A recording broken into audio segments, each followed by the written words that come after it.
Stop using church intimidation, control and manipulation.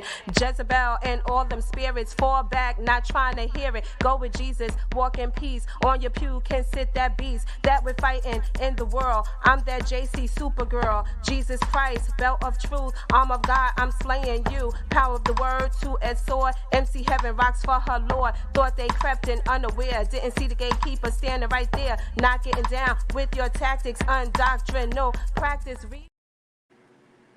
Hey everyone, welcome to the Crystal Jones Show. I wish you Shalawam, Ahthah, in the name of AHAYA, Bahashem, Yashaya, Rawach. Thank you for tuning into the show that's all about life's balance. I'm your talk show host, Crystal Jones. I have a lot lined up for you. In this show, we, speak Hebrew because it's a lot of it is about the, covering of our Hebrew people, our Hebrew heritage. That's what this show is based, to reach that audience and the audience of others. We want you to share with us in the things that we're learning about our heritage and our people from the Bible. We are the people from the Bible. So let me give you my contact information. You could always contact me. You could see my videos and things like that if you go to YouTube and Facebook, the Crystal Jones TV show. You could subscribe to me on YouTube and share and like my videos so that others could be a part of this and enjoy it as well. Thank you all who have joined recently. You could also see what I'm doing on Instagram, okay? And also I'm now on Instagram at the Crystal Jones Show. Also, you can see my videos at the HebrewConnect.tv that has my videos on there as well. All right. So you could watch my show weekly on television. The air date and time is Saturdays from 7 to 8 p.m. BronxNet.tv, channel 951 and 2137 on your cable channels. Every Saturday from 7 to 8 p.m. I have a new episode for you. So don't miss it. Tell everybody, share it with them so that they could tune in and watch as well. Okay. Today's news we're going to be covering. There is something weird happening sometimes with people who want these exotic animals in their homes. I don't understand. We had recently here in the Bronx, somebody who had a puma or cougar housed in their home. They thought, I guess when they see them as kittens and whatnot, they think that they're really cute. So they want to, hold on to them and keep them in your apartment. So the animal at 6 months was getting huge and they realized it was becoming dangerous. So I do give them credit that they, reached out to like a wildlife sanctuary and they came and got the pet. But want to let you know, wildlife animals are just that. They are wildlife animals. You cannot domesticate pumas and cougars. There was another person that lived in the projects of all places that had like a Bengal tiger living there. I don't know if you all remember that a couple of years back. And the guy who had him had gotten sick and asked his friend to go over there and feed this tiger because it was in his bedroom. And so in one of the bedrooms in the apartment. So finally, somebody saw the animal, from the window.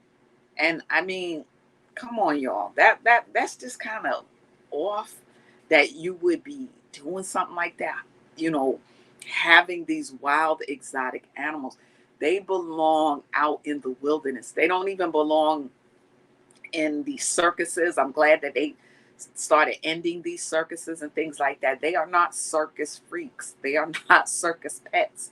They belong in the wilderness. God created them to be in the wilderness. So to just, say, if you, I know you like pets and things like that. Dogs are more domesticated pets. But some of these other pets, y'all, you got to really think about it. That cougar could have caused harm to people, to, dogs that are domesticated in the area. You walk in that thing could have just caused so much damage. So please think about the things you're doing. Realize that other people live in the neighborhood and people could get hurt. Okay, so shout out to the person though that came to the realization that that's not the thing to do. Okay, all right. So we're going to get to our Black Excellist list, and we're going to talk about Black-owned wedding venues. Yes, I bet you didn't know that, right? We have Black-owned wedding venues that our people own. So let's take a look at that. We ran across this list on HereComesTheGuide.com as we sought out additional Black-owned businesses to highlight and celebrate across the country. You may be looking for a glamorous, classy location or a beautiful natural setting to host your own wedding.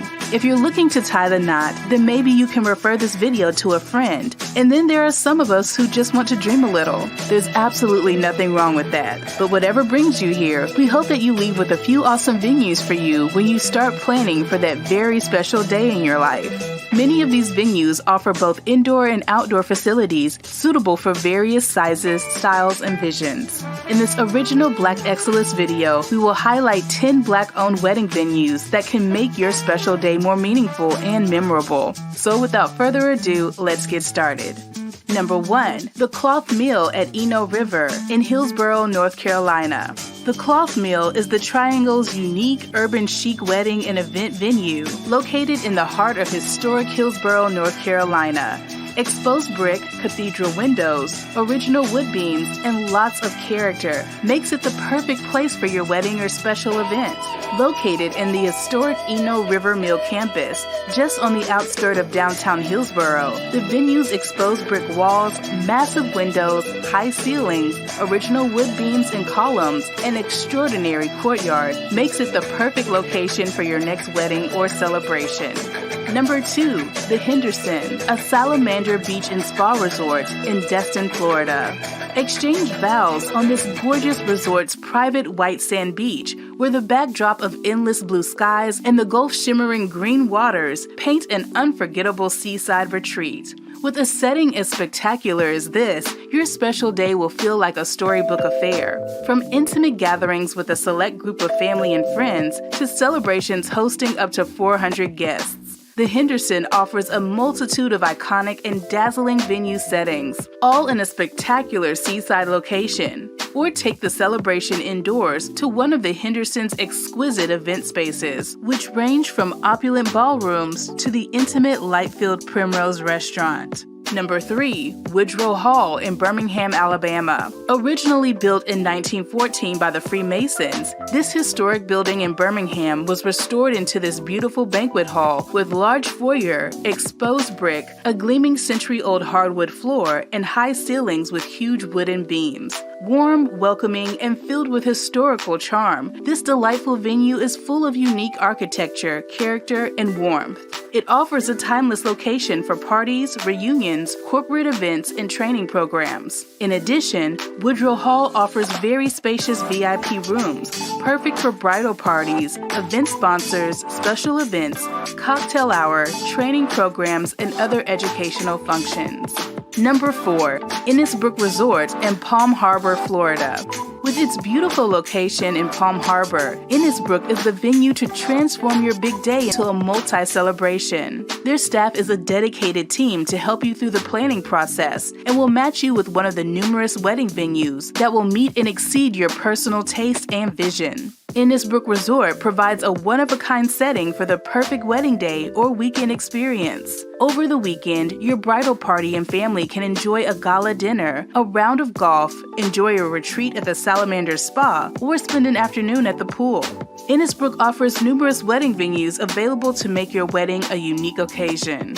Number 5, Roberts Riverwalk Hotel in Detroit, Michigan. This historic upscale boutique hotel has over 12,000 square feet of event space overlooking the beautiful Detroit River. Their attentive staff will suit your needs, offering a nuptial experience you will cherish for a lifetime. The recently renovated property features 106 elegantly appointed guest rooms with 12-foot ceilings and spectacular views of Detroit River.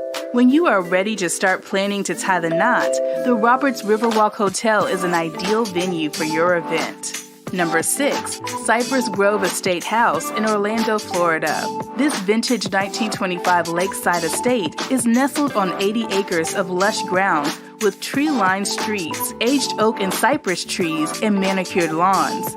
This venue offers a comprehensive wedding package that includes a lakeside ceremony and is Central Florida's most sought-after southern estate for event hosting. This charming and stunning property with a magnificent overlook is available year-round and is the perfect backdrop for your wedding ceremony and infinite photo opportunities to capture those precious moments forever. Number 7. Bysong Art Gallery in Houston, Texas. This picturesque and distinctive venue in downtown Houston offers a unique atmosphere for intimate occasions and weddings. The stylish loft-style gallery with exposed brick walls surrounding the space offers an urban vibe with an artsy ambiance, with a rotating assortment of paintings and photographs adorning the walls, adding an artistic flair. The gallery is deeply rooted in the community, providing art exhibitions, workshops, and corporate receptions as well. Number 8. Roxbury Barn and Estate in Roxbury, New York. This captivating 42-acre estate melds Catskills heritage with modern flair. The Roxbury Barn is a place of modern romance and is a hidden gem of natural beauty. For wedding planners, this majestic and distinct gathering place offers a sustainable, diverse, and inclusive option away from the hustle and bustle. Its dramatic pine grove provides the perfect natural cathedral for an unforgettable outdoor ceremony. The property includes a boldly redesigned carriage barn, manicured perennial gardens, a series of ponds, and a large roof pavilion with spectacular mountain vistas. Number 9. The Winfield Inn in Kyle, Texas. This 1884 mansion with columns is nestled on 80 acres of lush grounds with tree-lined streets, aged oak and cypress trees, and manicured lawns. The heart of the grounds features the historic Winfield home, shaded by mature live oak trees. The garden ballroom serves as an intimate venue for weddings and receptions, as it boasts sparkling French Empire chandeliers suspended from a high peaked ceiling. There are several outdoor wedding ceremony sites for you to choose from, including an ornate garden gazebo, kissing trees, or the front of the estate. Situated between meticulously maintained oak trees, the Winfield Inn's covered garden ballroom is perfect for an outdoor wedding and can also accommodate a seated dinner with a delightful backdrop, sure to be your photographer's dream. Number 10. Caswell Farm and Wedding Barn in Gray, Maine. Tucked away in this picturesque town of Gray lives this beautiful and charming farm and event space. Caswell Farm is the ideal wedding destination for couples who dream of having an enchanting, authentic Maine wedding.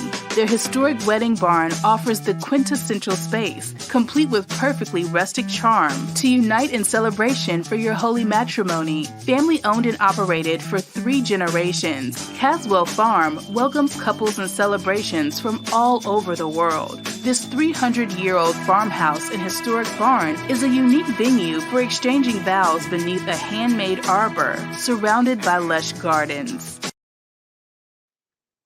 All right. So we see that we have there are several Black-owned wedding venues that we have. So if you want to do business with them, then that's something. You could look at this video again, or you can go to the Black Excellist site and check it out or whatever, or call the places, look them up. That's something also that our people have. Okay, the next video that we're talking about is retirement. We're all reaching retirement age. So where do you want to live when you retire? If you are thinking, if you're going to be retiring soon and you want to retire someplace here in America, let's look at the video for the retirement cities for our Hebrew Black American people. All right, let's take a look at that. Number 9, Greensboro, North Carolina. Greensboro, North Carolina is one of those places that's big enough to have everything you need, but small enough for you to regularly bump into people you know. People who live here love it and say they have no reason to leave. Those who do leave will often return home to Greensboro to raise their families. Greensboro is part of the Piedmont Triad and is nicknamed the Gate City with good reason. It's a short jump to and from all the major cities in North Carolina. Spend a day in the Blue Ridge Mountains to the west or head east for a beach weekend. There is no shortage of arts, entertainment, recreation, shopping, and restaurants to keep locals busy. Greensboro is home to the region's largest hospital, and it boasts 170 well-kept public parks and gardens. A broad range of neighborhoods offers a diverse array of homes to satisfy different tastes, and a strong sense of community makes North Carolina's third largest metro area feel like a small town where the residents are neighborly. Greensboro is bursting with many cultural attractions, such as the ACC Hall of Champions, the Greensboro Science Center, the Greensboro Historical Museum, and the popular Greensboro Coliseum event complex. The International Civil Rights Center and Museum, where the peaceful sit-in at the former Woolworth store took place, is perhaps the metro area's most famous attraction. Downtown Greensboro is experiencing a revitalization that's evident when you see its several nightclubs, art galleries, a piano bar, antique shops, and upscale lounges, bars, and breweries. More than 90 miles of trail are available for hiking, biking, and walking. Meanwhile, golf is a favorite activity in Greensboro, and Sedgefield Country Club hosts the Wyndham Championship in August. Beginning in May, families descend upon Greensboro's water park, Wet n Wild Emerald Point. Still, the cost of living here is less than the national average. Greensboro residents pay roughly the same amount as the average American for everyday expenses, like groceries and transportation. But housing costs are significantly lower here than they are in other major metro areas. Greensboro experiences 4 distinct seasons, though winters are milder than in cities to the north. Annually, you can expect more than 200 days of sunshine. However, summers can be very hot and humid. Number 8, Washington, D.C. The Washington, D.C. metro area has the perks of a large urban area. It's serviced by an extensive public transit system and is home to plenty of restaurants, entertainment venues, and a variety of museums, public parks, and other cultural sites. Meanwhile, each neighborhood in the district and the surrounding towns has its own atmosphere. Residents gather for block parties, mingle at dog parks, and converse at coffee shops, creating an ambiance similar to that of a much smaller community. DC metro area residents don't want for things to do. The district is home to numerous cultural attractions, including several Smithsonian museums, theaters, and year-round markets. The area also encompasses a blossoming restaurant scene that will please any foodie, and plenty of nightlife venues, from the trendy bars along the U Street corridor to concerts at the Capital One Arena. District residents are also big sports fans, coming together to cheer on the Washington football team, the Wizards for basketball, the Capitals for hockey, and the Nationals for baseball. Outside the immediate metro area, residents can take advantage of hiking, camping, and boating opportunities in Shenandoah National Park, Great Falls State Park, and other outdoor spaces. Both Southern Maryland and Northern Virginia also feature numerous wineries and orchards. Living in D.C. is expensive. The median home sale price in D.C. is significantly higher than the national median. Your cost of living also depends on where in the metro area you choose to live. Summer in DC takes some adjustment because of the high levels of humidity, but the warmer temperatures usually linger into the beginning of fall, easing Washingtonians into colder weather. Winter brings some snow that can result in a public transit shutdown and road closures. Springtime is pleasant, and the blooming of the cherry blossom trees in March brings many tourists to the area to see the white and pink flowers along the tidal basin. Number 7, Charlotte, North Carolina. Charlotte is a region that's equal parts old-fashioned Southern charm and high-energy cosmopolitan bustle. Charlotte is a metro area on the rise and has its own culture, culinary sophistication, and unique feel that's making it a more enticing place for people from all over the world to settle down. This melting pot effect makes Charlotte an easy area to break into. Charlotte has become a place filled with new restaurants to try and events that attract people from all over. It's a standalone destination area, no longer living in the shadow of Atlanta or Charleston, South Carolina. Though Charlotte has evolved significantly in the past decade, the transformation is only continuing, as evidenced by the numerous construction cranes across the skyline. Its climate is more manageable than Florida's, and its housing prices and living expenses are more manageable than New York City. You can take your family out to eat without spending a fortune, and on the weekends, free events are easy to find. The emphasis on getting active is important in Charlotte, beer-related or not. 37 miles of greenway trails provide the perfect opportunity for biking, rollerblading, or running. Culture is rich in Charlotte, with places like the Blumenthal Performing Arts Center, the Mint Museum, and the Levine Museum of the New South, offering plenty of opportunities to learn. Sports fans will feel right at home in Charlotte, too, as the area features professional basketball and football teams. Despite the abundance of housing inventory, rent prices are slowly creeping up. For those looking to buy, the median home sale price in Charlotte is significantly below the national median. One thing that surprises newcomers to the South, Charlotte's humidity. Though the region is best classified as Southern Light in a cultural sense, it's fully Southern when it comes to climate. Charlotte's mild winters and pleasant falls make sweaty summers worthwhile. On average, the metro area sees less than 4 inches of snow per year. Number 6. Philadelphia, Pennsylvania. Philadelphia offers a unique setting for an eclectic mix of modern lifestyles, mingling both the edgy and the sophisticated. History and art are pervasive in the city proper. Walking through downtown, you'll likely spot murals and mosaics coating the sides of industrial warehouses, and ivy climbing the walls of 300-year-old brick buildings. Culture is well established in Philly too, as evidenced by the array of art galleries, music venues, and theaters, as well as the nation's oldest art museum. Every section of Philly is distinct.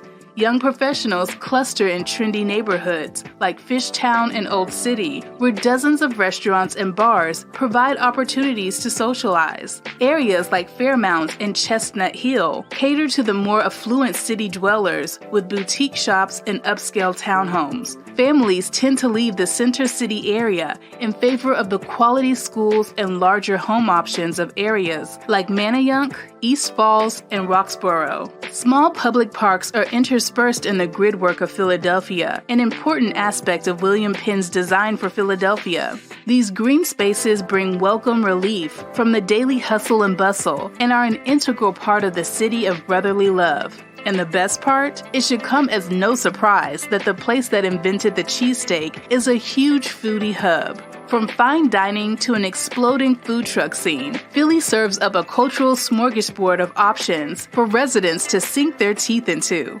Established beer gardens pepper the metro area as well. Meanwhile, if there is one thing Philadelphia natives are known for, it's their unyielding love of their sports teams. Throughout the year, locals pack the stadiums, arenas, and sports bars to cheer on their players. Philly's parks provide residents with plenty of opportunities to be active. Fairmount Park, one of the largest urban parks in the country, features a multitude of wooded trails for hiking. Philadelphia is also home to numerous acclaimed cultural sites, including the Philadelphia Museum of Art and monuments to American history, the Liberty Bell and Independence Hall. Philadelphia's cost of living is only slightly higher than the national average, which is good compared with nearby East Coast metro areas like New York City and Washington, D.C. Housing costs have remained relatively stable year over year, even as home prices have risen around the country. Winters in Philadelphia can be downright cold, and the metro area is often subject to snowfall. However, during the spring, summer, and fall, residents are quick to take advantage of the numerous outdoor spaces. Okay, so we see some of the top places for, Hebrew Black people to retire to here in the United States. We're going to continue with that, in the coming weeks of different places that, you might want to put on your radar here in the United States. All right. The next thing that we're going to touch on is our missing youth. This is really becoming a problem. A lot of our youth are, being ushered into sex trafficking and all kind of things. All right. So today we have the first person we have is Elena Smith. Okay. She's been missing since July 27th of 21. Of course, this year. She is 16 years old. She's from Albany, New York. She's a white female. She has brown colored hair and brown colored eyes. She's about 5'3" and 120 pounds. So please, if you see Elena Smith, please report this to the local police and missing and exploited children so that she can get back home to her loved ones. Okay. All right. And then the next one we have, I'm sorry, he popped off the radar. I just saw him. The next missing person that we have is Javon. I believe that's his first name. Javon Jackson. He's been missing since August the 8th of 2021, which is this year. He's from New Windsor, New York. All right. He's 15 years old. He's a black male. He has his hair color is brown. His eyes are brown. He's about 5'7" and he weighs 138 pounds. So if you see him, also report it to the police department and to missing and exploited children so that we can get Javon back to his family.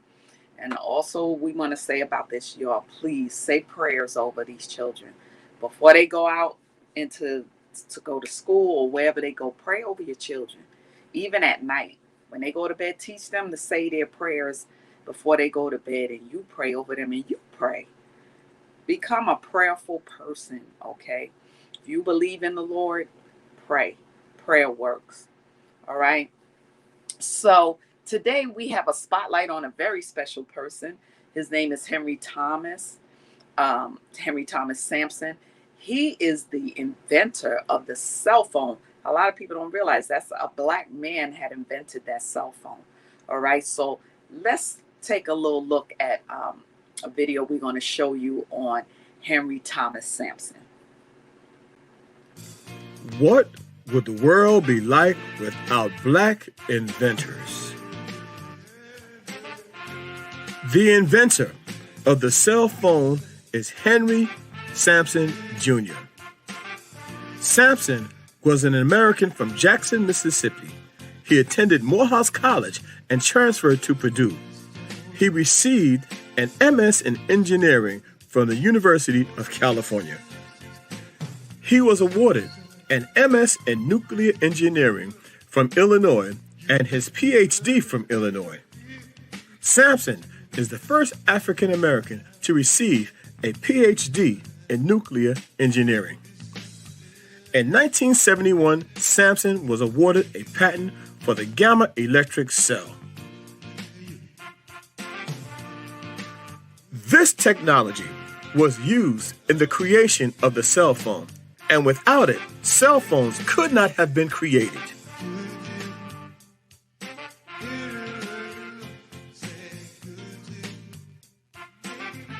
In 2008, Dr. Sampson was honored among 20 chemical engineers in other pursuits. He is also the recipient of a variety of awards, including the Atomic Energy Commission's Award 1964-1967, the Black Image Award from Aerospace Corporation in 1982.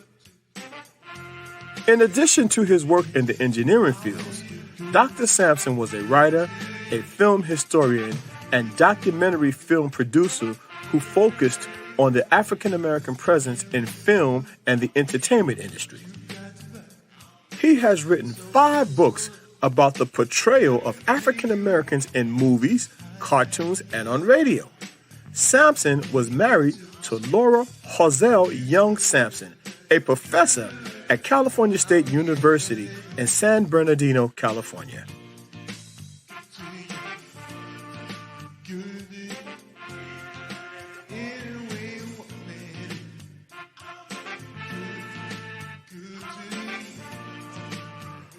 On July 6, 1971, Henry T. Sampson invented the gamma electric cell, which pertains to nuclear reactor use. According to Dr. Sampson, the gamma electric cell patent on July 6, 1971, patent number 3591860, produces stable high voltage outputs and currents to detect radiation in the ground. If it wasn't for Dr. Henry T. Sampson, we wouldn't have cell phone technology today. Isn't it funny how the mainstream media hasn't made him an icon based on this invention? Cellular phony has spawned a multi-trillion-dollar industry and has freed tens of millions of people, both at home, at work, and school, to communicate anywhere, anytime. Mobile communication took a big step forward in 1983 with the invention of the cellular system regulating the portable phones, which use radio waves to transmit and receive audio signals. And we barely even know his name. Before this time, mobile telephone service in the United States consisted mainly of car phones. This was extremely limited because of metropolitan areas had only one antenna for these purposes. In addition, the Federal Communications Commission assigned only 12 to 24 frequencies to each area, which meant that only that many calls could occur at a time. These limitations often meant a wait of up to 30 minutes for a dial tone and a 5 to 10 year wait just to acquire the service. With the invention of the cellular phone service in 1983, the personal communications no longer depended on wires. In the 1990s, it will become possible to connect to the internet from virtually anywhere in the world using a portable computer and a cellular modem with satellite service. The technologies that develop from different fields such as personal communication, computation, and space exploration often work together to serve the constantly evolving human needs of the information age.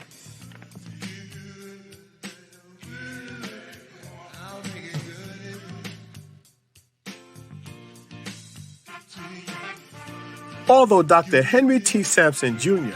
is not well known, he has certainly left his mark on the universe with an invention that is virtually used by billions of people around the world today. So, Dr. Henry T. Sampson Jr., we at the Black Excellist and Abundance Channel pay homage to you for your great invention that has brought the world closer together. Mr. Sampson, we say thank you. So hooty-hoo! Thank God for Dr. Sampson, who created the cell phone.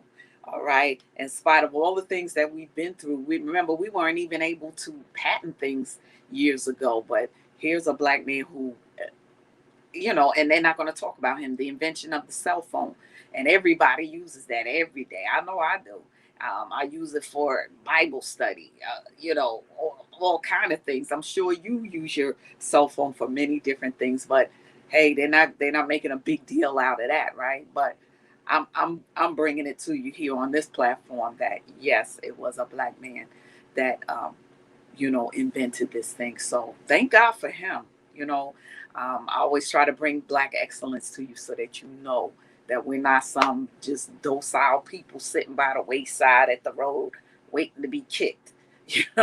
No, we're great people, and we've done many great things through the grace and the mercy of God, and I thank God for that. All right, so now we're going to move on to our health and wellness tips segment. And for health and wellness, one of my tips is to please join a group or activity. Do something with yourself. Find something that you like to do, whether you're maybe some people are not working right now, or you're retired or whatever. Even if you're not, you're working every day, you need a hobby. You need something to do that you love to do. Join a group. If you like theater, join a theater group. Do some acting, singing, whatever. Join a choir. If you like finance, join a finance team so you could learn about finances. Volunteer. There are some groups out there where you can volunteer to work at places so that you learn things, or maybe you want to help somebody who's got a business that they need to get off the ground, and you just volunteering your services to help them. A lot of our people are into soap making and all kind of things that we take for granted that we just buy from the store and whatnot. I started making I make my own soap now too. If that's something that you like doing, body butters, whatever. Join a group or an activity, where you can be around people and whatnot. I have different people that I discuss with them, and we talk about how to make different soaps and body butters and things like that to do. And I mean, it's good. It's good to be around people and, converse and come up with different ideas. All right. Also, the next thing we're going to go to is the business tips. All right. If you're a person, you have a business, you're doing a business or whatever, be versatile. Offer more than one thing. If you have a hot dog stand, you might not just want to offer hot dogs, offer something else. Maybe you could make steak sandwiches or something. I know sometimes you might be by yourself, so you don't want to offer too many things, but more than one thing kind of attracts people that, maybe they like steaks, but they have their kids with them, but and the kids want hot dogs. You know what I'm saying? That can help too. So as a, business owner, you want to, offer more than one thing. All right. Okay, so now we've arrived at the lesson of the day, the word of God. That's the most important thing in life, is what the Lord says about your life and about this life here, how we're supposed to maneuver through the life, and how we have our forefathers to look back on how they went through things. So today we are going to cover the Feast of Tabernacles. By the way, I didn't get to put that up, but for the Feast of Tabernacles, it's going to be celebrated this year on September the 18th through the 25th, according to the Enochian calendar. All right. So it's the 18th. I'm sorry, I didn't put it in there, but 18th through the 25th. It starts on the 18th. All right. The Feast of Tabernacles. Some churches are celebrating that. They're going to, different places so that we could remember where our people came from, living in tents and things like that. And that's what we do during that time. We set up booths and tents and live in them, kind of like camping, to remember that this is how our people lived when we were coming out of that particular bondage.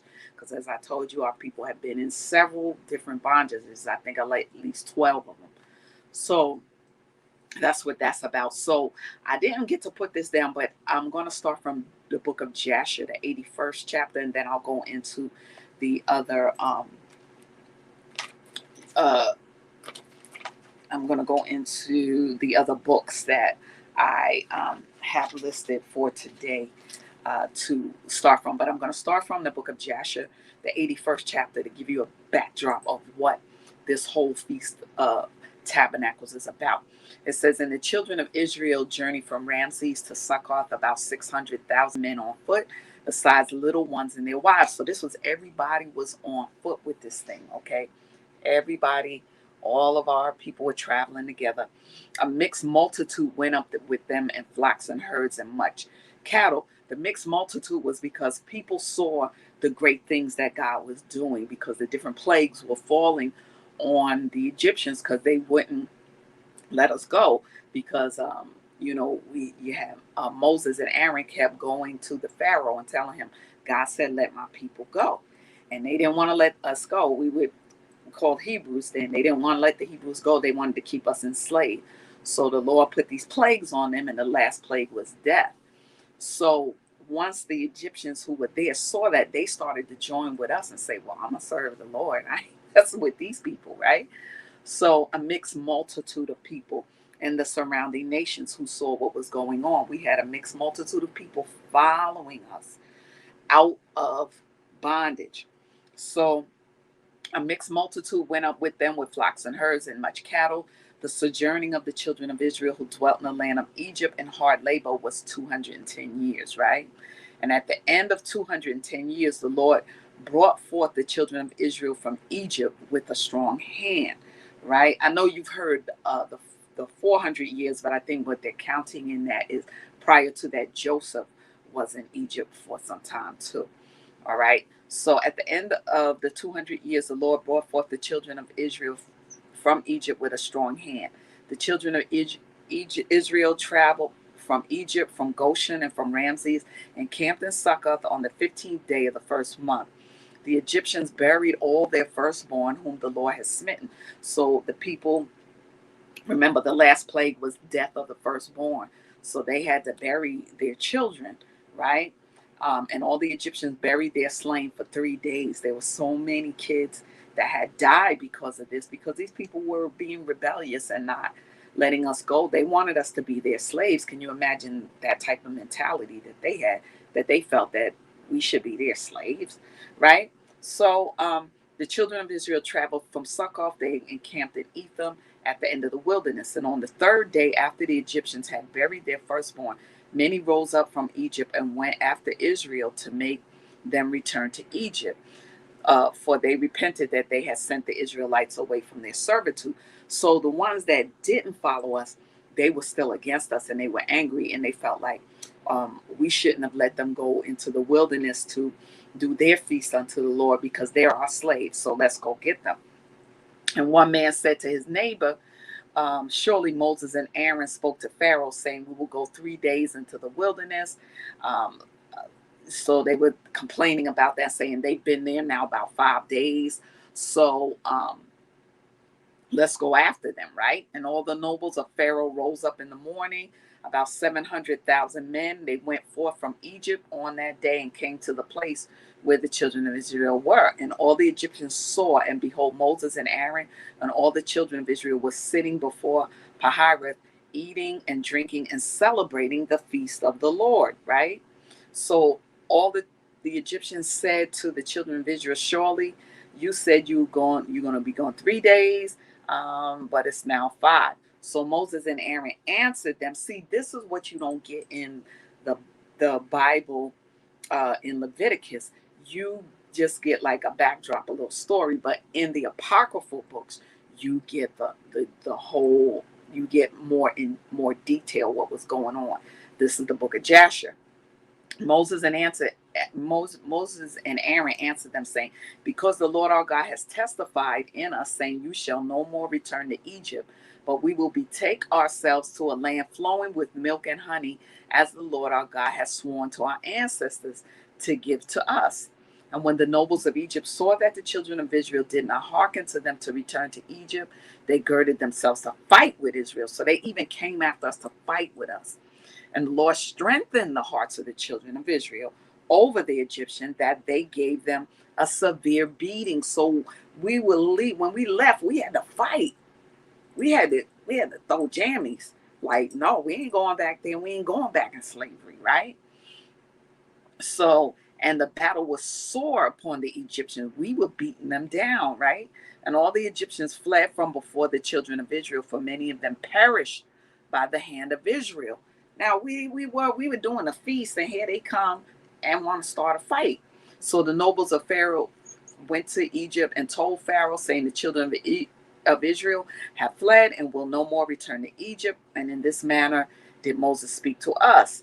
So Pharaoh heard this, his heart and the hearts of all the subjects were turned against Israel, and they repented that they sent Israel. And the Egyptians advised Pharaoh to pursue the children of Israel, to make them come back to their burdens, right? So the Egyptians came to pursue after us again. The Lord desired to overthrow them in the Red Sea. So the Lord set them up to come after us so he could kill them in the Red Sea. That was the only way he was going to wipe them out. So Pharaoh rose up himself. He harnessed his chariot, he ordered all the Egyptians to assemble. And all the Egyptians went forth with Pharaoh to pursue the children of Israel. And the camp of Egypt was an exceedingly large and heavy camp, about 100,000 men. So there was 100,000 of us. Okay, so the whole of this camp went and pursued the children of Israel to bring them back to Egypt. And they reached them encamping by the sea. And the children of Israel lifted up their eyes and beheld all the Egyptians pursuing them. And the children of Israel were greatly terrified. And the children of Israel cried to the Lord on account of the Egyptians. All right. So Moses said to them in the 30th verse, "Fear not, for as ye have seen the Egyptians this day, you shall see them no more forever." All right. The third division was of the children of Judah and Joseph, and they resolved to go up to meet the Egyptians to fight with them. So see, the Lord was always saying, send Judah first. Judah ain't no joke. Judah be, those are my people, right? They were like, hey, you coming for us? We coming for you, right?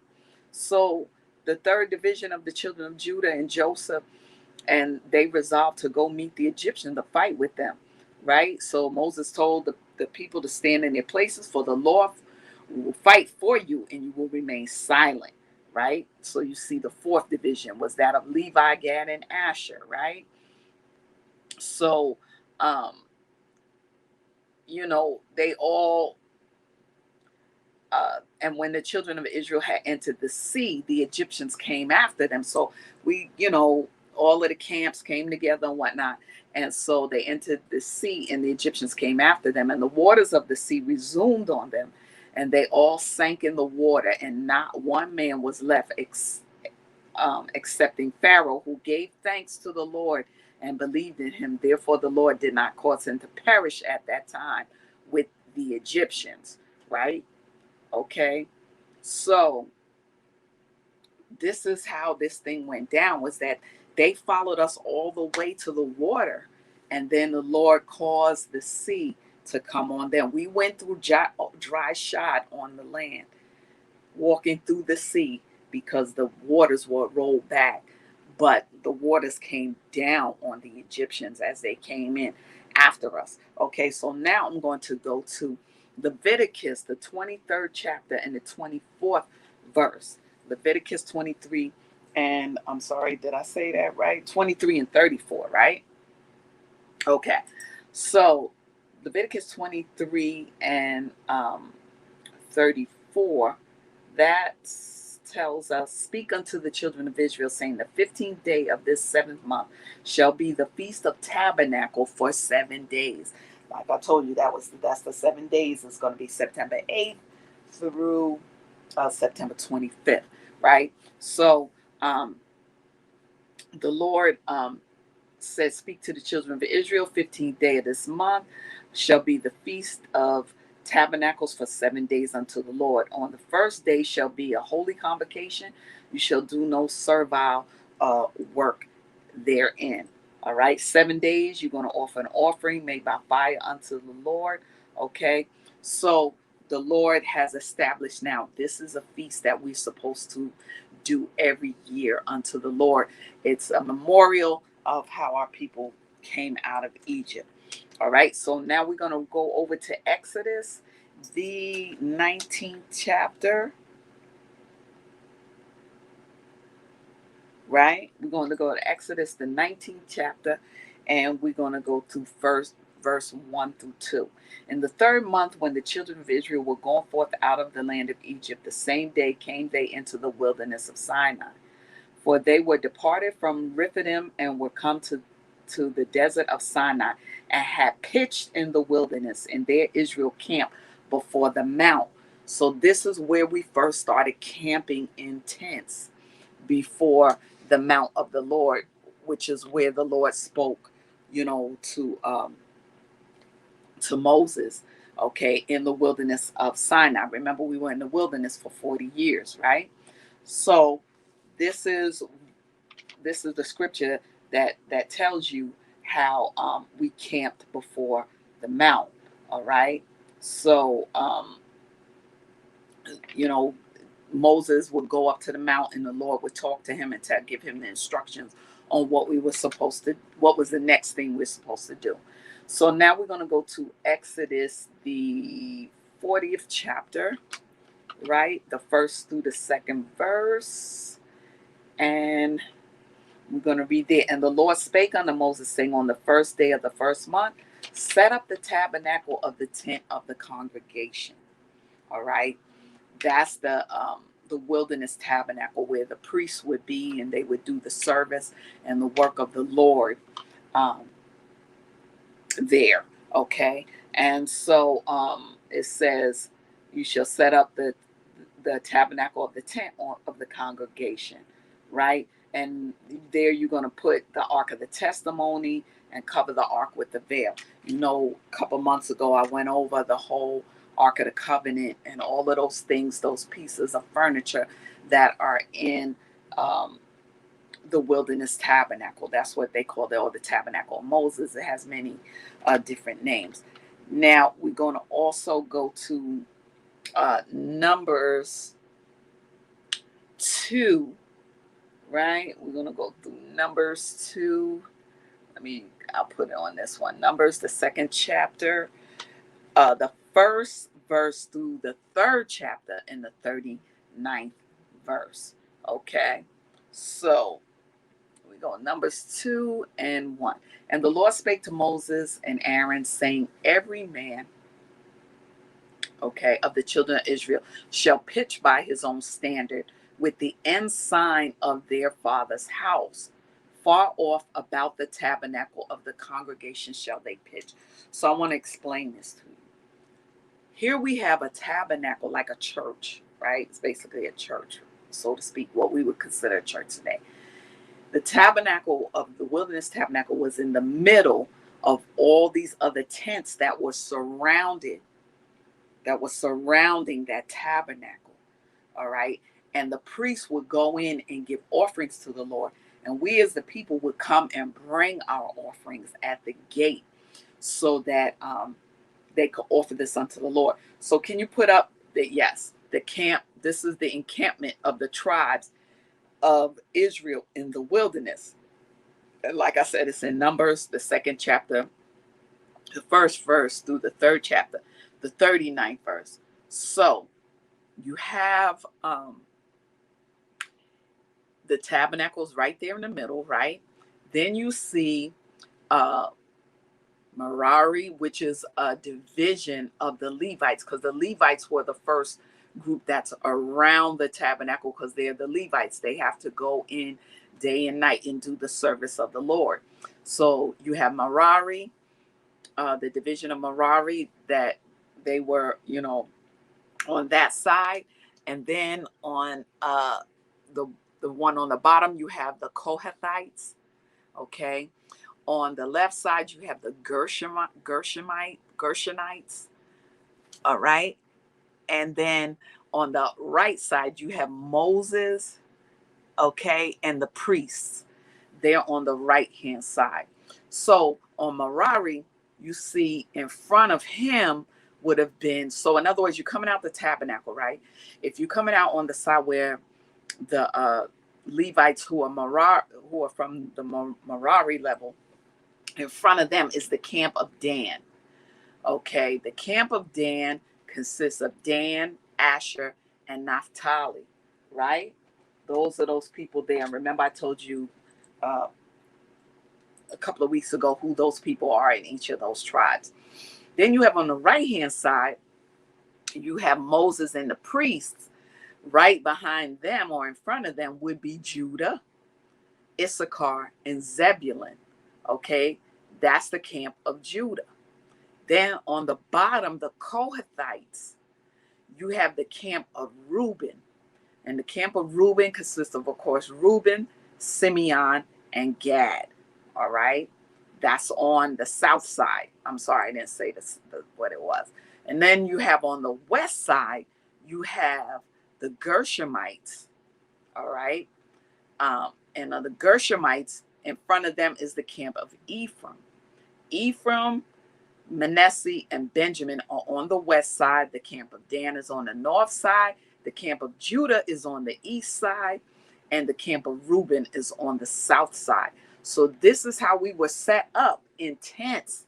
So we are organized people. I don't care what people say about us. And these were all black people, Hebrew Israelites, black people. But you also had some people that followed us. So no doubt they were in encampments behind the different camps, because that's how they have it set up. Is first the Israelites, and then the Gentile nations are behind. And that's how it's going to be in the New Jerusalem, is that we who are the Israelites will be in Jerusalem. The other Gentile nations that serve Christ will be on the borders. They'll be around it. So we won't be in tents at that time, though. It'll be a whole different type of structure of, where we live and stuff like that. But we will be divided by our camps and things like that for, who we are. Christ is going to divide us into camps, because remember, we're a mixed multitude of people now. So we're so mixed in. Like some of us we have half Judah, half Benjamin, that type of thing. So when Christ comes, he'll place us where we need to be, because basically you're placed by who your father is. Because whoever your father's tribe is, that's really who your tribe is. So Christ knows that better than we do, right? So this is how they were set up. And so this is the reason for the Feast of Tabernacles, so we could remember. It's a commemoration of how our people, when we came out, we were living in tents.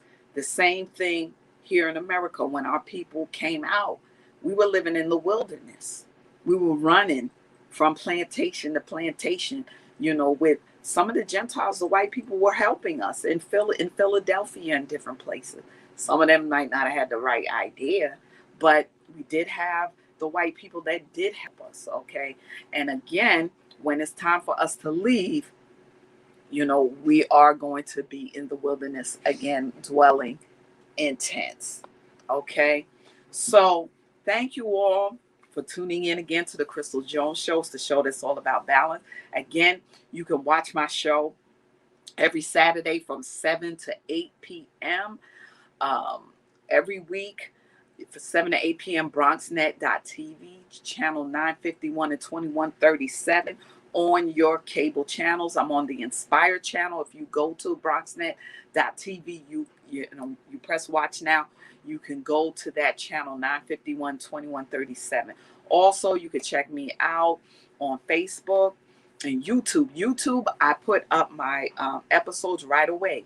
So if you sign up and you go to the channel, subscribe, you're going to get it before the people see it on TV. So you get to see it before then.